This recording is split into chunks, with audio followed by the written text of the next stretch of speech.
Баршаңызға сәлем, сіздермен бірге Жансай. Бүгін біз осындай өте керемет болып көтеріліп шығатын, өте воздушный дейді ғой, сондай болып тұратын 12 қасық деген пирог жасайтын боламыз. Ол пирогтың себебі ондағы ингредиенттер бізде 12 қасықтан тұрады.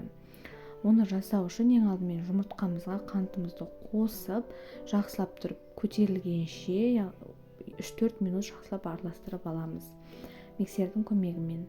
Кейін оған сүтімізді және сұйық майымызды қосып, тағы да жақсылап араластырып аласыздар, барлығы араласқанша.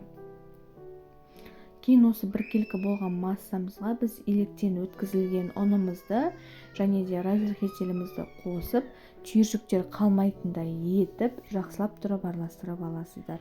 Яғни біркелкі масса пайда болуы қажет. Достар, менің каналымда бұдан да басқа рецепттер бар, сондықтан да жаңа рецепттер шығып отырады. Жіберіп алмас үшін подписаться кнопкасын басып қойыңыздар.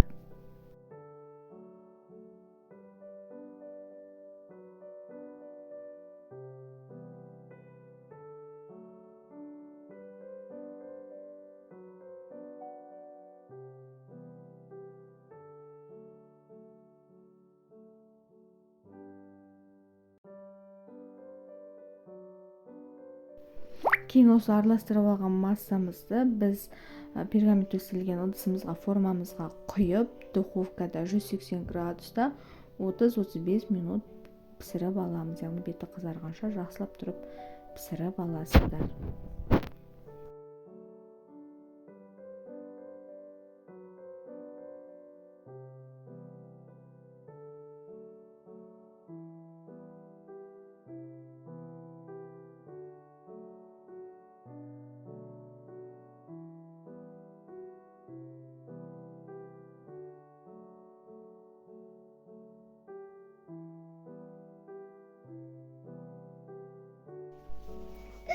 Өте керемет, өте дәмді пирогымыз дайын болды.